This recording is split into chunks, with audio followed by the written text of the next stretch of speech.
स्थानीय तहको निर्वाचन शान्तिपूर्ण रूपमा सम्पन्न गरेको भन्दै सुरक्षा प्रमुखहरूलाई प्रधानमन्त्री शेरबहादुर देउवाको धन्यवाद। काठमाडौँ महानगरपालिकामा अहिलेको गतिमा मतगणना हुँदा झण्डै 34 दिन लाग्ने अनुमान। निर्विरोध सहित 22 पालिकाको नतिजा सार्वजनिक। एमाले 9 र काङ्ग्रेस 8 वटामा विजयी। अपिहिलमा गाउँपालिकाका अध्यक्षमा माओवादी केन्द्रका बोहरा निर्वाचित। काठमाडौँका 11 पालिका मध्ये 7मा एमाले, 3मा काङ्ग्रेस र महानगरमा बालेन्द्रको अग्रता कायमै। भक्तपुरका विद्यालयमा 7मा 2 दिन बिदा नदिन नगरपालिकाको निर्देशन। करिब 5000 मतगन्दा। रेणु दाहालको अग्रता कायमै। उपमेयरमा चित्रसेनको भारी मतान्तर। फर्जी मत भेटिएको भन्दै रम्भा गाउँपालिकामा पुनः मतदानको माग। तामानखोला गाउँपालिकामा काङ्ग्रेसका अध्यक्ष र उपाध्यक्ष विजयी। टिकापुरमा रेशम चौधरीको पार्टीलाई फराकिलो अग्रता। बझाङको थलारा गाउँपालिकाको अध्यक्षमा एमाले विजयी, उपाध्यक्षमा काङ्ग्रेस विजयी। माछा मार्दा चिप्लिएर सेतीको खोजमा फसेका युवकको सेनाद्वारा उद्धार। मुस्ताङको थासाङ गाउँपालिकामा अध्यक्षमा एमाले र उपाध्यक्षमा काङ्ग्रेसको जित। मुस्लिम आयोगका अध्यक्ष अन्सारीमाथि छानबिन गर्न महासचिव महासेठको माग। आइफा अवार्ड 2022 स्थगित। र भुटानसँगको व्यापारमा 28 करोडको निर्यात, 96 करोडको आयात। दर्शक महानुभावहरू नमस्कार। समाचारपाटी.com को न्युज बुलेटिनमा यहाँहरूलाई हार्दिक स्वागत छ। म सावित्रा कोइराला। सदा झैं आज पनि हामी उपस्थित भइसकेका छौं। आज दिनभर के भए तपाईहरूका लागि मुख्य मुख्य समाचारहरू लिएर। हामीलाई कहाँबाट हेर्दै हुनुहुन्छ, देशभित्र हुनुहुन्छ भने आफू रहेको गाउँठाउँ जिल्लाको नाम लेख्नुहोला। विदेशमा हुनुभएको छ भने पनि आफू रहेको देशको नाम लेख्नुहोला। दैनिक हेर्नुहुन्छ यदि भने रेगुलर, अनि आज पहिलो पटक हेर्नुहुन्छ भने फर्स्ट टाइम लेख्न नभुल्नुहोला। र हाम्रो च्यानललाई सब्स्क्राइब गर्नुभएको छैन भने पनि सब्स्क्राइब गर्न नभुल्नुहोला। नजिकै आउने बेल आइकन क्लिक गर्नुहोला र ताजा समाचार हेर्नको लागि हाम्रो वेबसाइट www.समाचारपाटी.com लगइन गर्न पनि र हाम्रो फेसबुक पेज लाइक गर्न पनि नभुल्नुहोला। आउनुहोस् दर्शक महानुभावहरू, आज दिनभरका मुख्य समाचार सुरु गरौँ। स्थानीय तहको निर्वाचन शान्तिपूर्ण रूपमा सम्पन्न गरेको भन्दै प्रधानमन्त्री देउवाद्वारा सुरक्षा प्रमुखलाई धन्यवाद शीर्षकमा रहेको यो जानकारीबाट। स्थानीय तहको निर्वाचन शान्तिपूर्ण रूपमा सम्पन्न गरेको भन्दै प्रधानमन्त्री शेरबहादुर देउवा र गृहमन्त्री बालकृष्ण खानले सुरक्षा प्रमुखहरूलाई धन्यवाद दिनुभएको छ। प्रधानमन्त्री देउवाले नेपाल प्रहरीका आइजिपी धीरज प्रताप सिंह, सशस्त्र प्रहरी बलका आइजिपी राजु अर्याल र राष्ट्रिय अनुसन्धान विभागका प्रमुख यादुलाल खरेललाई धन्यवाद सन्देश पठाउनु भएको हो। आइतबार प्रधानमन्त्रीले सुरक्षा प्रमुखलाई धन्यवाद दिनुभएको हो। चुनौतीका बावजुद पनि स्थानीय तहको निर्वाचन शान्तिपूर्ण रूपमा सम्पन्न गरेकोमा प्रधानमन्त्रीले सुरक्षा निकायका प्रशंसा गर्दै धन्यवाद ज्ञापन गर्नुभएको हो। एकै चरणमा निर्वाचन सम्पन्न गराउँदा सुरक्षा निकायले व्यावसायिकता र संयमता देखाएको भन्दै प्रधानमन्त्रीले सुरक्षा निकायको प्रशंसा गर्नुभएको हो। कुल 10,576 मतदान स्थल मध्ये 47 ठाउँमा निर्वाचन स्थगित भएको छ। वैशाख 30 मा सम्पन्न स्थानीय तहका निर्वाचनमा पूर्वी रुकुमको पुथरा उत्तर गंगा गाउँपालिकामा एमाले निकट जुनमाया बुढाको हत्या भएको थियो। त्यसपछि 3 जनालाई पक्राउ गरिएको छ। यसैगरी उदयपुरको कचेरी नगरपालिका 10 स्थित सोरोङ 26 मा मतपेटिका उठाउने बेलामा झडप हुँदा वीरबहादुर कटुवालको मृत्यु भएको जनाइएको छ। यस्तै शनिबार सुताङ गाउँपालिका 3 मा काङ्ग्रेस एमालेका कार्यकर्ता बीच झडप हुँदा सुदीप राईको मृत्यु भएको छ। सोलुखुम्बुको डीएसपी सुशीलजङ शाहले उक्त कुरा जानकारी दिनुभएको हो। मृतक राई माओवादी कार्यकर्ता रहेको जनाइएको छ। 2074 सालको स्थानीय तहको निर्वाचनमा 8 जनाले ज्यान गुमाएका थिए। काठमाडौँ महानगरपालिकामा मतगणना कार्य निकै सुस्त भएको भन्दै आलोचना बढेको छ। हालसम्म महानगरपालिकामा झण्डै 6,500 मतगणना भएको छ। काठमाडौँ महानगरपालिकामा मतदानको भोलिपल्ट वैशाख 31 गते बिहान 9 बजेदेखि मतगणना सुरु भएको थियो। मतगणना थालेदेखि हालसम्म 28 घण्टामा जम्मा 6,473 मतगणना भएको छ। यो हिसाबले 1 घण्टामा 228 वटा मतगणना भएको देखिन्छ। काठमाडौँ महानगरपालिकामा 1,91,000 मत खसेको छ। अहिले भइरहेको दरमा मतगणना गर्ने हो भने खसेको कुल मतगणनाका लागि 835 घण्टा लाग्ने देखिएको छ। यो भनेको झण्डै 34 दिनको समय रहेको छ। कुल 3,02,42 मतदाता रहेको काठमाडौँ महानगरमा 63 मत खसेको हो। पालिका चुनावमा निर्विरोध भएका सहित 22 पालिकामा नतिजा सार्वजनिक भएको छ। नतिजा अनुसार अध्यक्षमा एमाले 9, काङ्ग्रेस 8 तथा नेकपा माओवादी केन्द्रले 3 र एकीकृत समाजवादीले 2 पालिकामा जित हासिल गरेको छ। एमाले सोलुखुम्बुको खुम्बुपासाङ ल्यामो गाउँपालिकामा, मनाङको डिसाङ गाउँपालिका, मुस्ताङको लोकेधर दामोदर कुण्ड गाउँपालिकामा, मनाङको चामे गाउँपालिका, बारागुङ मुक्ति क्षेत्र मुस्ताङ, त्यस्तै गरी लोमाथाङ गाउँपालिका मुस्ताङ, डोल्पाको सेपोक सुन्डो गाउँपालिकामा निर्विरोध, बझाङको साइपाल गाउँपालिका, नवलपरासी गोबरधगार सुस्तपूर्व बौद्धिकालिकामा जित हासिल गरेको छ। नेपाली काङ्ग्रेसले गुल्मीको गुल्मी दरबार गाउँपालिका, डडेलधुराको गन्या बधुरा गाउँपालिका, मुस्ताङको घरपोजङ गाउँपालिका, मनाङको नार्पा भूमि गाउँपालिका, गुल्मीको रेसुङ्गा नगरपालिका, मनाङको नासो गाउँपालिका, गुल्मीको गुल्मी दरबार गाउँपालिका, हुम्लाको खारपुनाथ गाउँपालिका, डोटीको बडी केदार गाउँपालिका रहेका छन्। त्यस्तै गरी नेकपा माओवादी केन्द्रले दैलेखको नौमुले गाउँपालिका, डोल्पाको जगदुल्लाह गाउँपालिका, बागलुङको ताराखोला गाउँपालिका र एकीकृत समाजवादीले डोल्पाको काइके गाउँपालिकामा निर्विरोध, डोल्पाको छार्का साङताङ गाउँपालिकामा निर्विरोध चयन भएको छ।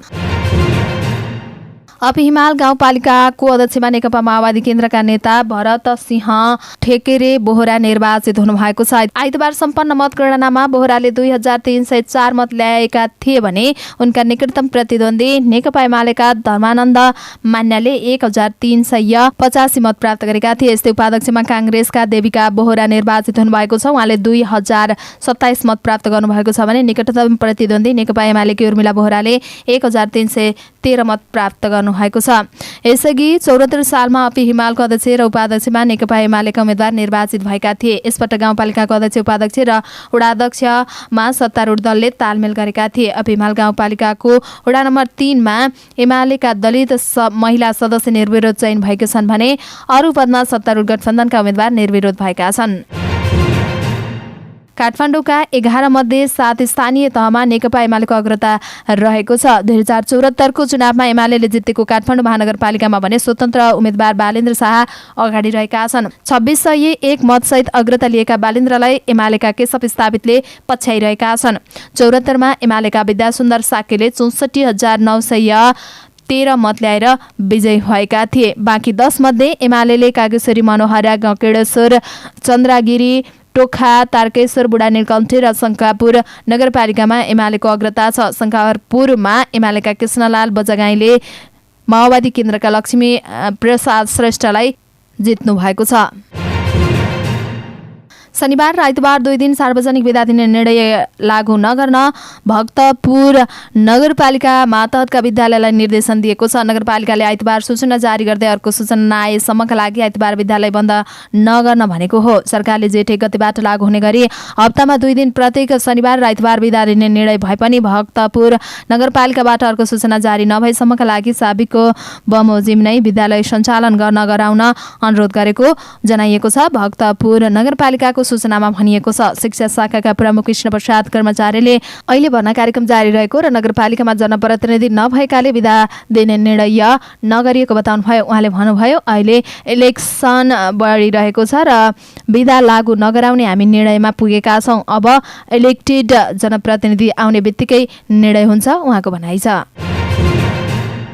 भरतपुर महानगरपालिकामा करिब 5000 मत गणना सकिएको छ। आइतबार मतगणना भएका मध्ये मेयरमा उम्मेद्वार रेणु दाहालले 1727 मत पाएर अग्रता कायम राख्नु भएको छ। यस्तै विजय सुवेदीले एमालेका विजय सुवेदीले 1646 मत पाउँदा स्वतन्त्र उम्मेद्वार जगन्नाथ खती ओडाले भने 579 मत प्राप्त गर्नुभएको छ। यस्तै उपमेयरमा काङ्ग्रेसका उम्मेद्वार चित्रसेन अधिकारीले भारी मतान्तर बनाउनु भएको छ। उहाँले 1895 मत पाउँदा राप्रपाकी हिमाला गुरुङले 1333 मत प्राप्त गर्नुभएको छ। फर्जी मत भेटिएको भन्दै विभिन्न दलहरूले पाल्पाको रम्बा गाउँपालिकामा पुनः मतदानको माग गरेका छन्। रम्बा गाउँपालिकाका एकीकृत समाजवादी, नेपाली काङ्ग्रेस, माओवादी केन्द्र र मङ्गोल नेसनल अर्गनाइजेसनले संयुक्त विज्ञप्ति जारी गर्दै निर्वाचन प्रक्रिया र मतगणनाको अस्वीकार गरेका हुन्। रम्बा गाउँपालिका वडा नम्बर 5 ताहुको मतगणना गर्ने क्रममा 74 मत फर्जी भेटिएको उनीहरूको दाबी छ। मतगणना गर्दा आवश्यक सीसीटीभीको व्यवस्था नगरिएको र मतपेटिका ढुवानी गर्ने क्रममा पनि गठबन्धन दलका प्रतिनिधिहरू सहभागी नगराइएको आरोप उनीहरूले लगाएका छन्। दलको संयुक्त विज्ञप्तिमा उनीहरूले आवश्यक बिजुली बत्तीकै सँगसँगै वैकल्पिक व्यवस्था नगरिएको, दलका भातृ सङ्घ संस्थाहरूमा रहेका गाउँपालिकाका कार्यरत कर्मचारीहरूले प्रयोग गरिएको मतगणना स्थलमा भइसकेपछि पनि दलका प्रतिनिधिहरू नराखिएको, एकपक्षीय रूपमा व्यक्तिहरूलाई मात्रै मतगणना स्थलमा प्रवेश दिएको, मतपेटिका अँध्यारो तथा अन्य सामग्री भएको ठाउँमा राखिएको आरोप लगाएको छ। गाउँपालिकाभित्र अन्य मतपत्रहरू पनि सुरक्षित नदेखिएको जस्तो विषयमा खेद व्यक्त गर्दै मतगणना कार्यमा संलग्न कर्मचारीलाई नियमअनुसार विभागीय कारबाही तथा पुनः मतदान गर्न माग गर्दै हालसम्म सार्वजनिक नतिजाप्रति असहमति रहेको बेहोरा जानकारी गराउँछौँ विज्ञप्तिमा भनिएको छ। बागलुङको तामानखोला गाउँपालिकाको अध्यक्ष र उपाध्यक्ष दुवै पदमा नेपाली काङ्ग्रेसले विजय हासिल गरेको छ। अध्यक्ष पदका काङ्ग्रेसका उम्मेद्वार जोकलाल बुढाले 2707 मत प्राप्त गरेर जित हासिल गर्नुभएको छ भने उहाँका प्रतिस्पर्धी नेकपा माओवादी केन्द्रका देवबहादुर पुनले 1995 मत प्राप्त गर्नुभएको छ। यस्तै उपाध्यक्षमा काङ्ग्रेसका हिरा कुमारी छन्त्यालले 2768 मत ल्याएर जित हासिल गर्नुभएको निर्वाचन आयोगले जनाएको छ। तामानखोला गाउँपालिकाको वडाध्यक्षमा वडा नम्बर 1 मा माओवादीका थमनबहादुर रोका, वडा नम्बर 2 मा माओवादी केन्द्रकै नारायण सुनवार, वडा नम्बर 3 मा काङ्ग्रेसका जगबहादुर बुढा, वडा नम्बर 4 मा माओवादी केन्द्रका छप्रसाद श्रीभाइली, वडा नम्बर 5 मा काङ्ग्रेसका हिराबहादुर विक र वडा नम्बर 6 मा काङ्ग्रेसका चित्रबहादुर छन्त्यालले जित हासिल गर्नुभएको हो। कैलालीको टिकापुर नगरपालिकामा रेशम चौधरीको नागरिक उन्मुक्ति पार्टीको सुरुवाती अग्रता फराकिलो देखिएको छ। उन्मुक्ति पार्टीका मेयरका उम्मेद्वार रामलाल डगौरा थारूले 1745 को साथ अग्रता लिनु भएको हो। उहाँलाई सत्ता गठबन्धनबाट काङ्ग्रेसका नवराज रावल 983 मतका साथ पछ्याइरहनु भएको छ। 74 मा मेयर उपमेयरमा जितेको एमाले अहिले तेस्रो स्थानमा रहेको छ। एमालेका उम्मेद्वार श्याम खत्रीले 785 मत प्राप्त गर्नुभएको छ। यस्तै उपमेयरमा पनि उन्मुक्ति पार्टीका उम्मेद्वार उल्कादेवी विश्वकर्माले 1361 मत ल्याउनु भएको छ। गठबन्धनबाट माओवादीका उम्मेद्वारमा उपमेयरका उम्मेद्वार खड्गबहादुर शाहले 1210 मतका साथ पछ्याउनु भएको छ भने एमालेका उम्मेद्वारले देवी केसीले 648 मत प्राप्त गर्नु भएको छ। बझाङको थलारा गाउँपालिकाको अध्यक्षमा एमाले र उपाध्यक्षमा काङ्ग्रेसले उम्मेदवारी जित हासिल गरेको छ। अध्यक्षमा निर्वाचित एमालेका प्रकाश रोकायाले 2774 मत प्राप्त गर्नुभएको छ। उहाँका प्रतिस्पर्धी स्वतन्त्र उम्मेद्वार कुलराज जोशीले 2113 मत प्राप्त गर्नुभएको छ। सत्ता गठबन्धनका तर्फबाट नेकपा एकीकृत समाजवादीका उम्मेद्वार विनोद थापाले 1203 मत प्राप्त गर्नुभएको छ। उपाध्यक्षमा गठबन्धनका तर्फबाट काङ्ग्रेसका रामखाती विजयी हुनुभएको छ। उहाँले 3150 मत प्राप्त गर्नुभएको छ। उहाँका प्रतिस्पर्धी एमालेकी मीरा रावलले 2587 मत प्राप्त गर्नुभएको छ। वडातर्फ एमालेले 3, नेकपा माओवादी केन्द्रले 2, काङ्ग्रेसले 2 र एकीकृत समाजवादीले 1 वडामा जित हासिल गरेको छ। यस्तै तनहुँको सुप्ला गण्डकी नगरपालिकामा वडा नम्बर 1 मा काङ्ग्रेसको प्यानल सहित विजय भएको छ। वडा नम्बर 3 मा पनि काङ्ग्रेसको प्यानलै विजय भएको छ भने 4 मा पनि काङ्ग्रेस विजय भएको छ। त्यसैगरी नगरपालिकाको प्रमुखमा पनि अहिलेसम्मको मत परिणाम हेर्दाखेरि काङ्ग्रेसका उम्मेद्वार नै अगाडि देखिनु भएको छ। माछा मार्न जाँदा चिप्लिएर सेती नदीको खोजमा फँसेका युवालाई सेनाको टोलीले उद्धार गरेको छ। वैशाख 30 मा प्युठान घर भएका 32 वर्षका विशाल थापा मगर माछा मार्न जाँदा चिप्लिएर पोखरा महानगरपालिका 7 स्थित घारीपाटनमा सेतीको खोजमा फस्नु भएको थियो। युवकलाई करिब 25 फिट तलबाट डिजास्टर एसिस्टेन्ट रेस्पोन्स टिमले प्रहरी र शस्त्रको सहयोगमा उद्धार गरेको सैनिक जनसम्पर्क निर्देशनालयको टोलीले जनाएको छ। सैनिक टोलीले विशेषज्ञ इक्विपमेन्टबाट रेलिङ बनाएर उनको उद्धार गरेको जनाइएको छ। युवकको पोखरा स्थित पश्चिमाञ्चल क्षेत्रीय अस्पतालमा उपचार भइरहेको छ। मुस्ताङको थासङ गाउँपालिकामा अध्यक्षमा एमाले र उपाध्यक्षमा काङ्ग्रेसका उम्मेद्वारले जित हासिल गरेका छन्। अध्यक्ष पदका एमालेका प्रदीप गौतमले 1144 मत प्राप्त गरेर जित हासिल गर्नुभएको हो। उहाँका प्रतिस्पर्धी काङ्ग्रेसका बालकुमारी सर्जनले 1055 मत प्राप्त गर्नुभयो। यस्तै थासङको उपाध्यक्षमा काङ्ग्रेसका सुमल हिराचनले 1112 मत ल्याएर विजय हुनुभएको छ। उहाँका प्रतिस्पर्धी एमालेकी सुनिता शेर्पाले 1080 मत प्राप्त गर्नुभएको निर्वाचन आयोगले जनाएको छ। यससँगै मुस्ताङको सबै पालिकाको अन्तिम परिणाम आइसकेको छ। यसैगरी पोखरा महानगरपालिकाको मेयरमा पनि गठबन्धनबाट एकीकृत समाजवादीका अध्यक्ष धनराज आचार्यको अग्रता कायमै रहेको छ। पोखरा महानगरपालिका वडा नम्बर 1, 2 र 12 को त्यस्तै गरी 3000 मतगणनामा आचार्यले अग्रता लिनुभएको हो। आचार्यले 1121 मत प्राप्त गर्दाखेरि एमालेका कृष्ण थापाले 1040 मत प्राप्त गर्नुभएको छ।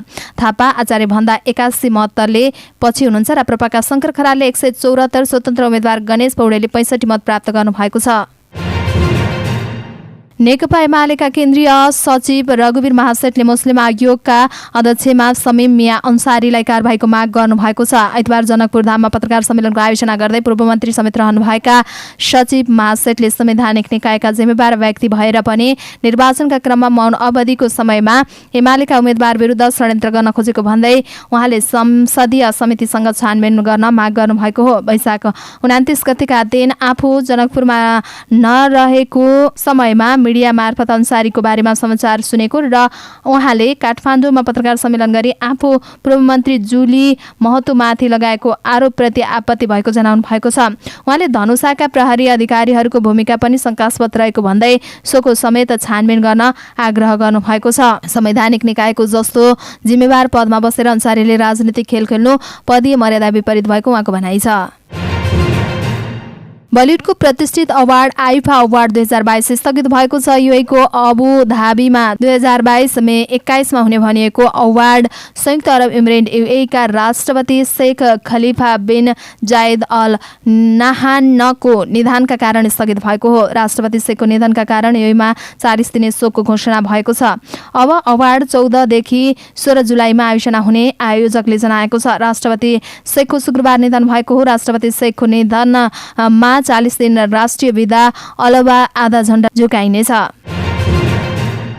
चालु आर्थिक वर्षको 9 महिनामा नेपालले भुटानसँग व्यापारमा 68 करोड 1,50,000 रुपैयाँ व्यापार घाटा बेहोरेको छ। भन्सार विभागले दिएको जानकारी अनुसार 9 महिनाको अवधिमा नेपालले भुटानतर्फ 28 करोड 16 लाख रुपैयाँको निर्यात गरेको छ। यसैगरी यस अवधिमा भुटानबाट 96 करोड 97 लाख रुपैयाँको आयात गरेको छ। यस अनुसार 9 महिनाको अवधिमा भुटानसँगको व्यापारमा नेपाललाई 68 करोड रुपैयाँ घाटा भएको छ। यस अवधिमा नेपालले भुटानबाट 93 करोड 96 लाख रुपैयाँ जिम्स आयात गरेको छ भने यस्तै अवधिमा 1 करोड 28 लाख 55 हजार रुपैयाँको प्लस्ट आयात भएको विभागले जानकारी दिएको छ। यसैगरी नेपालबाट बिरुवा, पास्ता, दालमोट, पापड, कार्पेट, लत्ता कपडा लगायतका वस्तु निर्यात हुने गरेको छ। हवस् त दर्शक महानुभावहरू, आज दिनभरका मुख्य समाचारहरू यति नै। हामीले प्रस्तुत गरेका समाचारहरू प्रति तपाईँको धारणा के छ तल कमेन्ट बक्समा कमेन्ट गर्न नभुल्नुहोला। पलपलको न्युज अपडेटका लागि हाम्रो च्यानललाई सब्स्क्राइब गर्नुहोला। नजिकै आउने बेल आइकनलाई क्लिक पनि गर्नुहोला र पलपलको न्युज अपडेटका साथ फेरि हाम्रो भेट हुने नै छ। तपाईँ समाचारपाटी.com हेर्दै गर्नुहोला। नमस्कार।